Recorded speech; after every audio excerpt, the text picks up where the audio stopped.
real issue isn't about a lack of ambition, but it's actually a system that was never designed for women to succeed in the first place. I know that is a loaded question, and I've been doing a lot of conversations lately around the systems and how they're designed. And Kelly has done a lot of research, has a, new book called Up that we're going to tap into some of the challenges with the systems. And just to give you a little context, Kelly is the CEO of Equipped Women and the former chief experience officer at IBM. So Kelly, give us a little background. Like, how did you move from that chief experience officer into writing a book, really advocating, helping women navigate the systems that are in front of us today? Yeah, I mean, my career started in design, actually, in industrial design. So I did that for 10 years, and then I ultimately got involved in building a digital marketing agency with a woman who had founded a company, and then I helped her build that and became the CEO of that company over time. We sold that business to IBM, so then I got this big company experience and being in sort of the enterprise world, so to Mm. speak.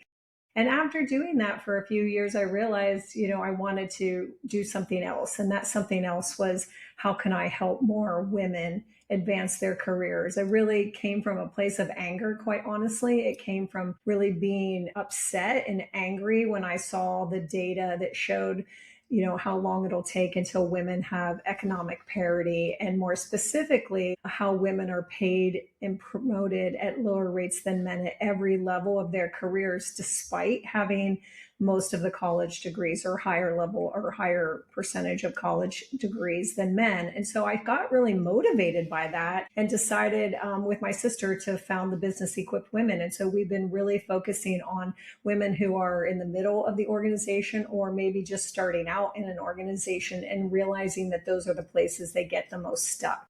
Yeah. Yeah. Love that. And you're singing my song because I see it as well and very passionate about helping women to navigate it. When you've lived it, like we both have, you have a very intimate relationship with what works, what doesn't work. And that's why these conversations are so important, because sometimes you'll sit back and you'll go, what's wrong with me?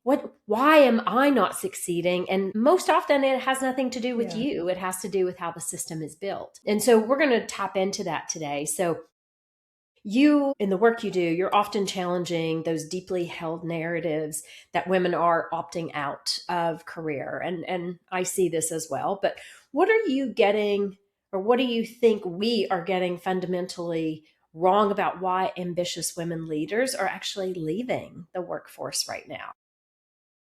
Yeah. I mean, women leaders aren't opting out of work. They're really waking up. So I think it's important to get the distinction because it's not that they don't want to work anymore. I think they're waking up to the various inequities we've mentioned briefly already, being underpaid and underpromoted. They're waking up to feeling exhausted and overworked, and the lack of flexibility as workplaces have pulled back on that since COVID. And some are waking up to the reality that a toxic work environment isn't worth it anymore. And so I think that's kind of part of it. And I think pushing this narrative that women are opting out of the workplace, it sounds like they're not ambitious or they're not willing to work hard, when really they're just making different choices and they're opting out of specific organizations or cultures that don't value them. And in many cases, they're just choosing differently. They're choosing to start their own careers. They're choosing to join nonprofits. They're choosing to consult or maybe work part time or maybe just take a break for a while. So I think that's sort of part of it. That's really around women leaders. But I think when we look at women overall, there was a lot of pain last year. If you saw some of that data that showed between January and August of 2025, just that period alone, 450,000 women left the workforce. And so many of those might be in the middle or in the lower parts of an organization, and they are being pushed out. They're not opting out, they're being pushed out when the policies are too inflexible or when their pay is not worth it. Like childcare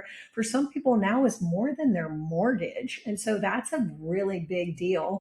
And also just, the lack of flexibility. So a lot of women, I think, feel like they're not opting out as they're being pushed out of a system that wasn't designed for them. So I think that's what we're dealing with. Yeah. I love how you explain the distinction because I agree with you. I think there is a distinction. And women are moving into spaces of much more innovation, much more purpose driven, where they're not even getting that fulfillment in some of the organizations that they may have been working in. Exactly. And even the flexibility you're talking about, like, the reality of it is we manage most of the unpaid domestic responsibilities. And, when there's no flexibility, it is very hard to do that. And so you've hit a number of things I think that are very, very important. Where I get concerned and I worry about, it's that middle, where the broken rung is, that middle group of women leaders that are saying, oh my gosh, who am I supposed to be using as my role model now? Because so many are opting to make different choices. Exactly. So that's a real concern as well, right? And they're also questioning, can I have a family and have a career? Like, are all those things possible? So I'd love to hear your thoughts on what you're seeing from that, mid-level management, or just walking into or stepping up to leadership. I mean, there's so many points that we could get into there. I mean, I've talked to women who are already in their 20s deciding to leave a company because they don't see any women in leadership, or they don't see any women in leadership who also have a family and a personal life. So they're saying, for example, numerous women I talked to in finance who are saying, I already know this can't be a career for me. So I'm already looking, and they're not even married, or they're not even like with a partner, but they're already making decisions like that because they don't see anybody that looks like them that is aspirational. And I relate to that. I mean, in my case, I remember looking around and saying, wow, nobody in this leadership, in the leadership here, nobody's married. And if they have children, they're struggling as single parents, and nobody seemed happy. And so I had to really evaluate, like, is this culture really a place where I can grow? And it was one of many reasons I ultimately left. But I think that, yeah, we have a big issue that is not only women at the top who are leaving, but women in the middle who feel squeezed, and organizations aren't really doing enough to adapt to their needs.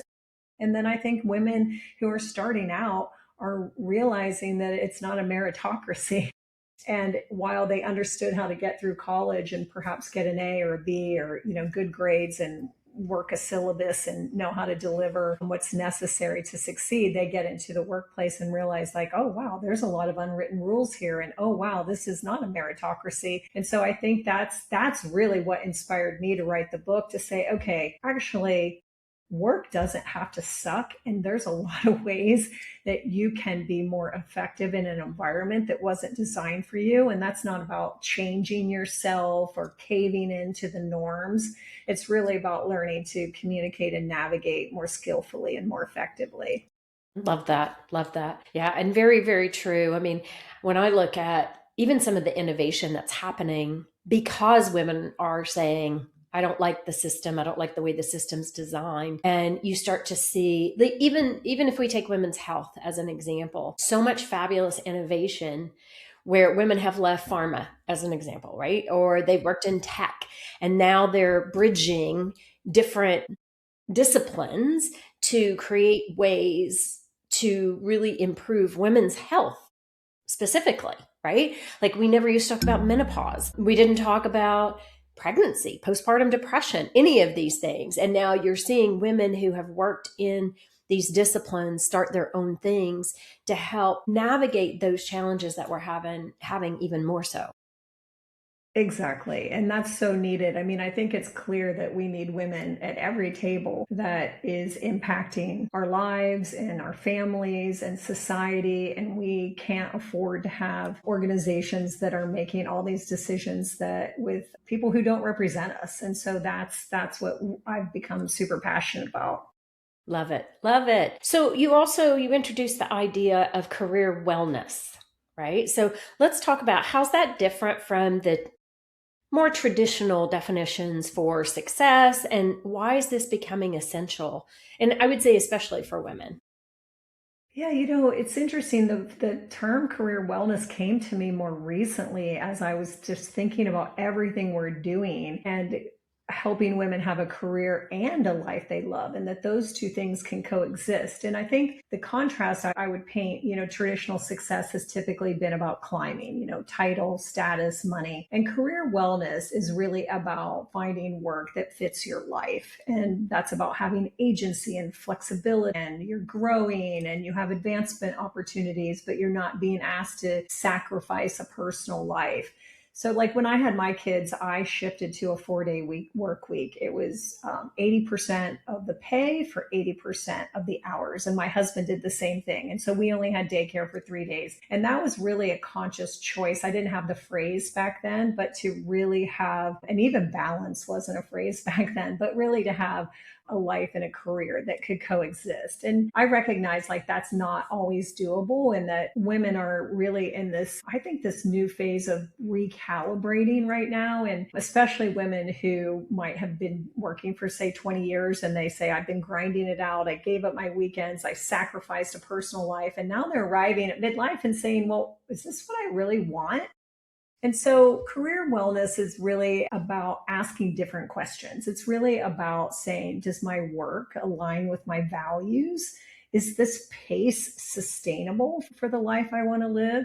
And am I making intentional choices about what I want, or am I just reacting to what's happening in my life? And so that's really about taking a proactive and intentional approach to a career and a life, and how they can go together. Yeah, I love that. And so out of the norm for Western cultures, especially the US, right? I mean, I grew up in the US and it was very much, where you work hard, you get the title, you get compensation, but not equivalent to what your male counterpart is going to get. But I love what you talk about with conscious choice. And I work with leaders a lot on making conscious choice, not reacting, but actually responding. So, your comment about, are the values in alignment? Mhm. Is this a purposeful, and it doesn't mean that it has to, like, resonate at your deepest core, but is it purposeful for you? Do you feel good about that organization you're working for? And I think that's more important for women, and not to say that it's not important for men, because I think there's a lot of men that is important for. Yeah. I mean, I think the purpose can come from a lot of things. It can come from the mission of the company. It could come from the product or the service. Maybe you're, helping to feed people all over the world, or it could come really from the people you're working with. Because I often say sometimes it's more important who you're working with and what you're actually doing. And working with a very high caliber quality of people is always going to be so much more rewarding. And so really trying to focus on that as a way of deriving meaning is one way that I think women can thrive. Yeah. Yeah. And I think that's true for men as well. Like I know for myself, I've coached more men over the last year about tapping into their value system and Yeah, what is purposeful for them, right? And does that new career opportunity align? And you're interviewing them as much as they're interviewing you. And so really making definitely. sure that there is an alignment there. Definitely. Yeah. So, Kelly, you talk about very candidly about the trade wife trend, right? What does that mean? Like, talk to us about, because this is something that's gaining traction. So, what exactly does that mean, and what are the long term risk for women? Yeah, I just had an article post about this yesterday. It's gaining traction because these trad wives, as they have been labeled, they make arresting social media content, and the algorithms are pushing it because it drives engagement. And these social media mavens, I mean, they're really building brands, and they're promoting a soft life, just like chill out, make sourdough bread, and be in a sunlit kitchen on an ordinary Tuesday, and the wear vintage clothing and old traditional clothing, and be subservient to your husband. I mean, that's the gist of it, which is really, maybe appealing to women who feel overworked, underpaid, and underpromoted, and just plain exhausted. So, I get the appeal. They're beautifully photographed. But here's the thing, this is what sort of really gets me going, is that, first of all, most of these so called trad wives, they're marrying into generational wealth. or they have spouses that have extremely high incomes, which obviously is out of reach and impractical for most women to take on this role. It's also sort of going against everything we've been fighting for in terms of equality and partnership in a household. It's taking us back instead of taking us forward. And I think that the algorithms are also targeting young women, so in their teens or early 20s, before their values are fully formed, before they even know what they think about things or who they are or what they want. And so I feel like they're being sort of, seduced by a Mhm. lifestyle that is actually not good for them long term. And here's why I think that. The financial dependence is a trap. And so when you rely solely on anybody financially, and then more specifically abdicating all money related issues to a spouse, which is what they're doing in terms of, the taxes and the investments and the passwords to financial accounts and all that stuff, not even really maybe knowing what they have or what they owe. All of that is super risky and extremely short sighted. So, what if the marriage isn't happily ever after? Like, life changes. People lose their jobs, people get sick, people get divorced or find somebody else they're interested in. So, what if you are one of the million women who are widowed every year and now you have 3 children and you're left to, fend for yourself? Like, what are you going to do if you haven't been keeping your skills sharpened, haven't been building or maintaining your network, and now all of a sudden you have to be a provider? That's daunting. And so I think that the trad wife trend is just really misrepresenting the risk involved in the financial dependence. Yeah. I could go so many places with that. I'm going to behave myself today, which sometimes I don't, You but don't have to behave with me, Vicky. well, where my head goes is who is grooming those conversations, right? Because that goes back to the systems we were talking about, right? There is Exactly. a reason that people are being groomed, and I am very intentional in using that language because it's like the manosphere. These young men are being groomed to believe and behave in a way that is not necessarily good for the future. What Yeah. you're talking about, that's where my head goes, is it's I want to keep you conforming to the systems that we like being in play. Because if you can be controlled, and make it look glamorous, like, what is that old saying? Like, and I'm older, so, it's about bringing home the bacon, breaking, frying it up. Now it's like, okay, he's going to bring home the bacon and I get to be the beautiful little housewife to stay home. Yeah, that's exactly how they're doing it and portraying it. And some of the research I have read and studied shows that men are actually the majority of the traffic to some of these trad wife creators. And so Of course. there's no data that shows how many people either identify or fall into the trad wife category. It's clearly a small subset of stay-at-home moms, and we shouldn't confuse those two things because stay-at-home moms are making a different choice, typically around playing a role in the family, and maybe childcare is too expensive and it's better for their relationship or their family at that point in time. But they're playing a role and they're typically in a part. It's not necessarily this whole fantasizing of, an era from 100 years ago that, most women have fought to move beyond.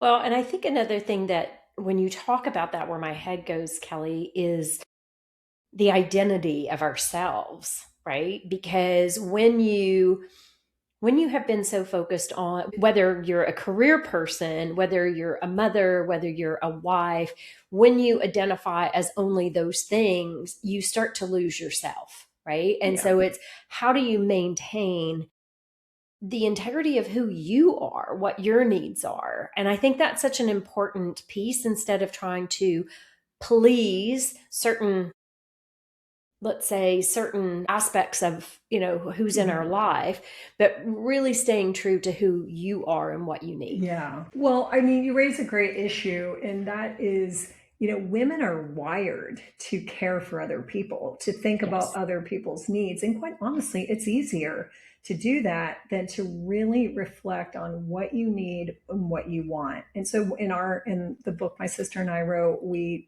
just ask a simple question like, what do you want?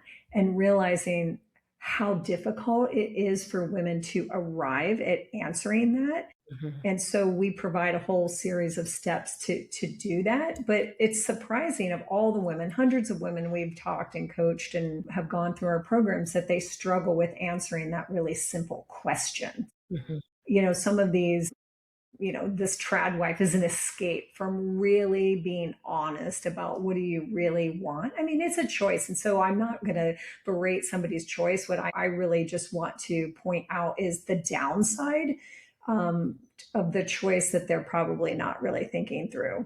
Yeah. Yeah, I love that. And I agree with you. I mean, there's no judgment on what you want to do and have in your life, right? Like, I mean, one of the biggest I find personally, the biggest reward I've ever had in my life was having my children, right? And being able to raise them to be independent, self-sufficient, smart, highly moral individuals it's a hard job, right? It is. Like being a mom is one of the hardest jobs and you get very little accolades for that job.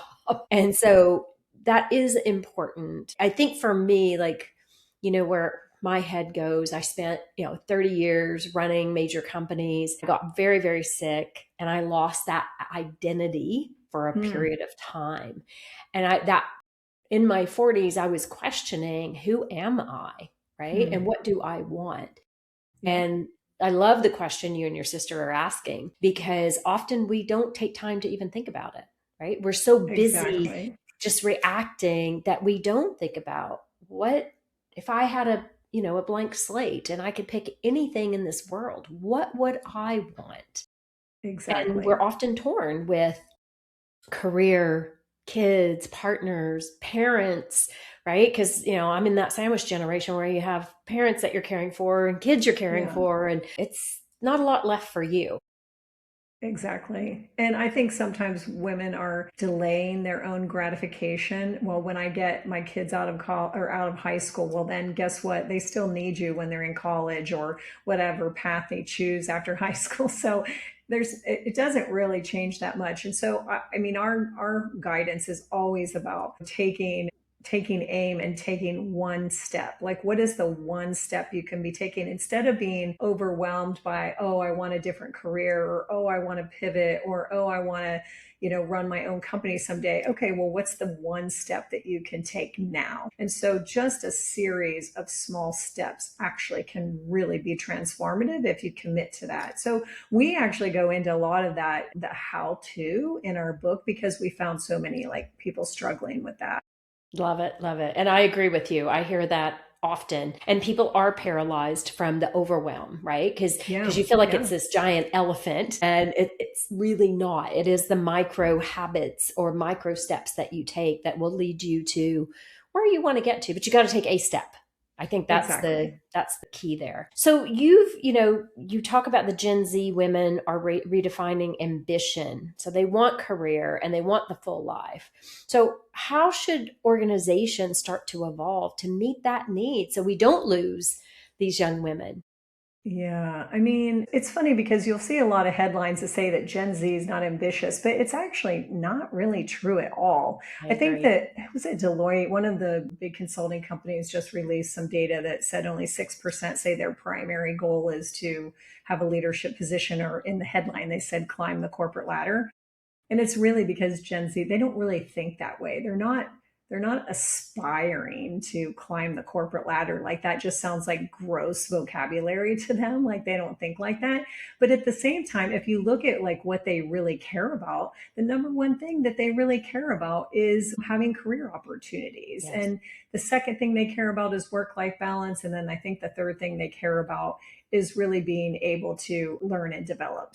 all of those things to me show, that they have ambition. And so I don't want organizations to misunderstand them. I think they're just showing up differently. They're not willing to make the trade-off. They're saying, I want to grow and advance and do meaningful work, and I'm not willing to trade my whole life for it. I'm not willing to do what my mom did or what one of my relatives did. So, I mean, I think that organizations, they have to, the basics are like get your perks and your policies right, but it's more than that. You have to look at how is work structured? How are projects assigned? How is performance evaluated? Are the people who are emailing at midnight, are those the people that are being promoted? Because young people notice that, and that's not a system they want to be participating in. And so that means you have a retention problem, a culture problem, all kinds of things that Gen Z is just not going to do it. They're just not. So what can organizations do? I mean, they have to really rethink some foundational stuff. Like, is the job really about 40, 50 plus hours a week, or is it about getting the job done? So if I'm finished on Friday Love that. morning, can I just like head out for the day, or do I have to just like pretend there's more work that needs to be done? I think also like adjusting for life stages, like how many women just assume like they have to quit because they're having a baby, or that organizations don't offer options. Like we had a ramp back policy. So when I was running our agency, we had a ramp back. So we let parents come back 1 day a week, 2 days a week, or they could come back half days for an extended period of time, because the whole either I'm all in or I'm all out is devastating for women and for organizations. So I think that has to be fixed. I also think we have to have something better than basic onboarding. And so that was one of the reasons we created in Equipped Women a self-leadership program, because women were really struggling to navigate this, who am I, what do I want, but how do I navigate in this workplace? And so it's like, for example, when I was at IBM, they would hire hundreds of young, really bright, promising college grads. And then they would put them on the bench, as they called it, and said, just go fend for yourself, go find work. Now, yes, there might be a handful of people with initiative that will rise to the top in that environment, but sink or swim is a pretty terrible strategy for finding talent, growing talent, nurturing talent, especially when they're fresh out of college. So I think we need to get beyond like basic onboarding. And I think we need sponsorship and mentorship programs to be formalized. In most organizations, it's like a volunteer thing. And oftentimes when it's a volunteer thing, mentors and sponsors migrate to people who are just like them instead of finding the diverse talent in the organization that might not otherwise get attention or visibility or support behind closed doors. And last, I guess, as I think about it, rewarding a personal life, like encouraging it, I guess would be more accurate, encouraging a personal life instead of like work, work, work, work, work. And I think people are better and better contributors. They're happier when they have a life outside of the office, and then they can bring those experiences back into the work that they're doing. And so I think that, really being focused on how do you build a culture that honors having a personal life instead of punishing it. Yeah. Yeah. You've said a lot of things there, I think, that are so important. And you reminded me of a conversation I had the other night with a very senior executive CEO of a company. And he was describing Gen Z, and he was like, they don't want to work, they're lazy. And I was like, boy, are you ever out of touch? Yeah.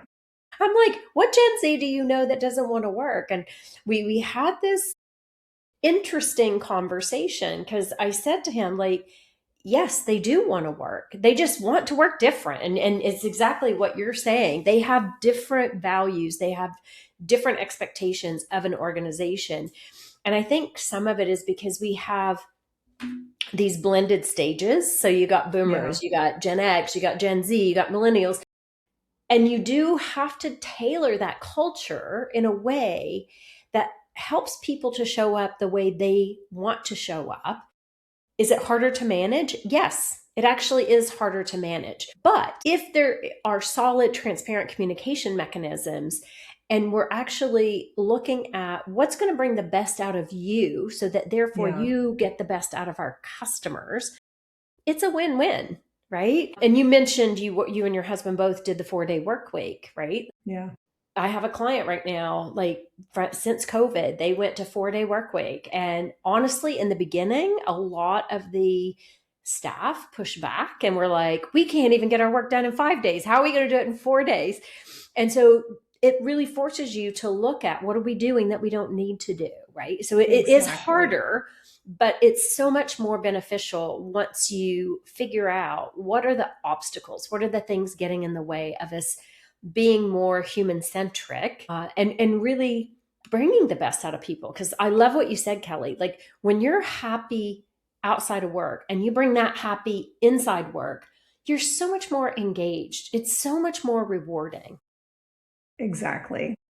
Yeah. So tell us a little bit more about your book. I want to hear a little bit more about that, and please share where people can find it. I'm sure Amazon is one location because Amazon rules everything now. But yeah, I'd love to hear just a little more about your inspiration with your sister and what people can expect to get from it.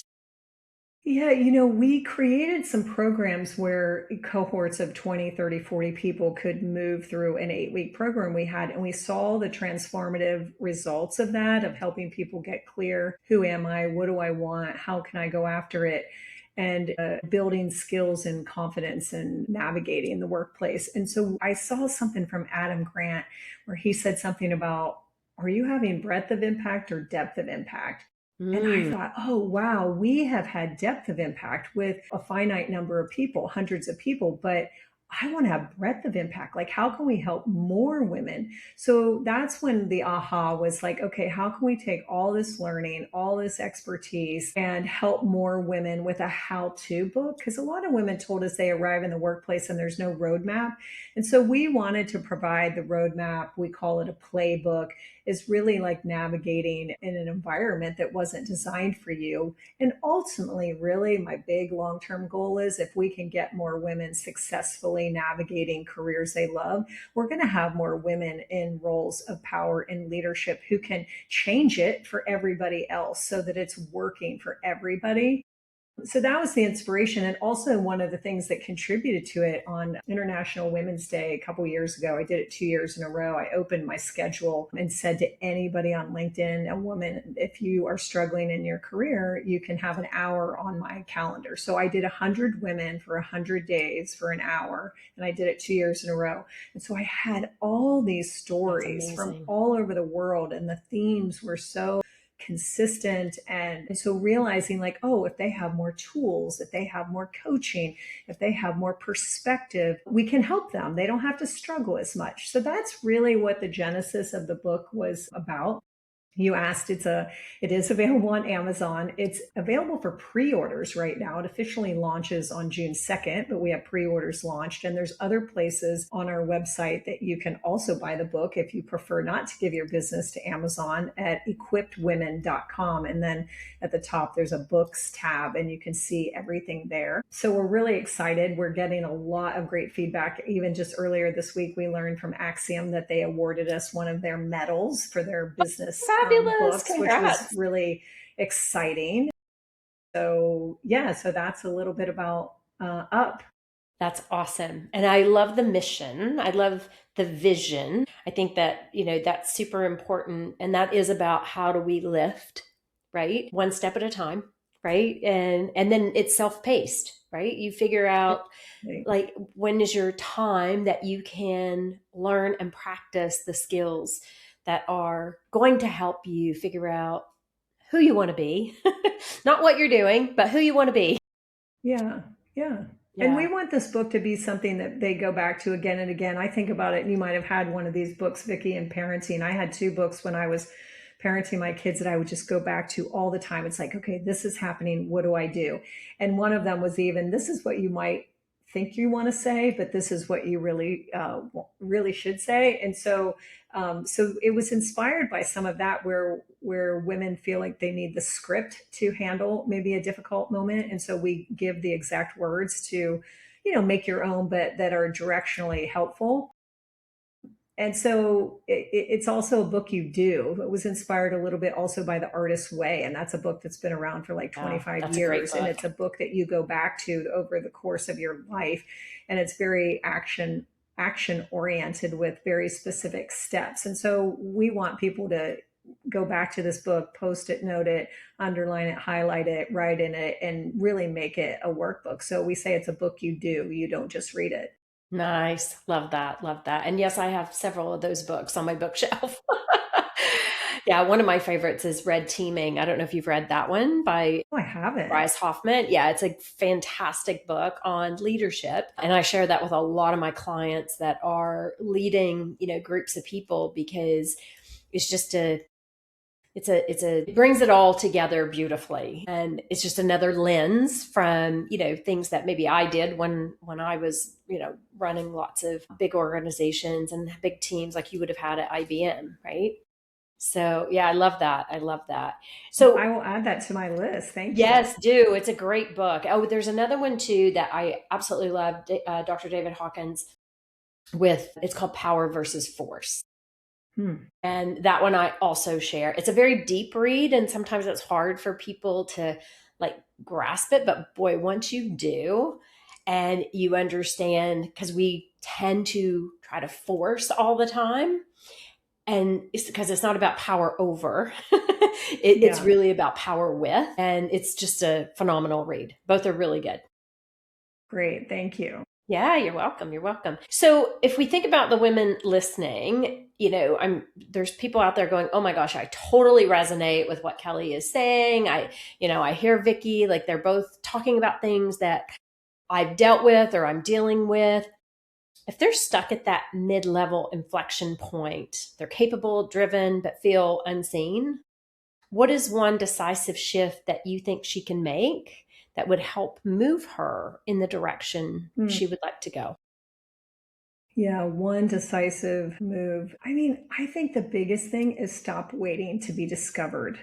Stop Mm, waiting for your boss to change. Stop waiting for the culture to become less toxic. All the things. This waiting is not serving women. So I would say if I was talking to somebody who was struggling, like you just described, I would say, all right, this week you're going to name your value out loud to one person who has the power to do something about it to help you.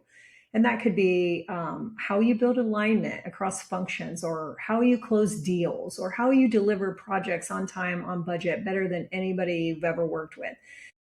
Whatever that is, you're not going to wait for your performance review or the end of the year or a formal meeting. Just have a direct human conversation. It could be your manager, it could be a senior leader, it could be a sponsor inside your organization. Maybe it's a mentor or somebody in your network that just has a lot of connections. Tell them specifically what your value is, what you're working on, the impact you're making, and where you want to go next. Like, just isolate that into a handful of bullet points. And then what I also like to say is then add a zero. When I get people talking about what they're doing or where the change they want to make, and asking them how much they want to make, and starting to open up the lens of what's possible, then your wheels start churning in ways that they have never done before. That happened to me 25 years ago when a coach asked me some of these questions. And I was like, oh, I want to be doing this and this, and I want to be more recognized, and I want this. And she was like, and how much do you want to make? And I wrote it down on a piece of paper and I showed it to her, and it was not a big number. I was feeling very small at the time. And she was the one that said to me, add a zero.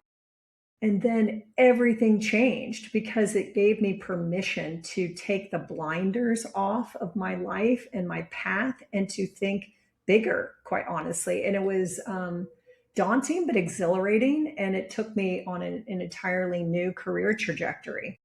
love that, Kelly. Love that. Add that zero, ladies. That's a very powerful message. And so, I mean, it all starts with a conversation. So, this week, one conversation with some very clear articulation of your value and where you want to go next. And stop waiting for somebody else to initiate that conversation, because you have to be really the CEO of your career and your life. And this is one way to make that change. Yeah. Yeah. Love that. So true. So true. Yeah. I mean, it's up to you, right? It's up to you to take the reins and navigate your career the way you want it to be. Exactly. Yeah, exactly. So as we wrap up, ladies and gentlemen, because we do have men who listen, here's the truth. It doesn't get said often enough. Your ambition isn't the problem, but the system might be.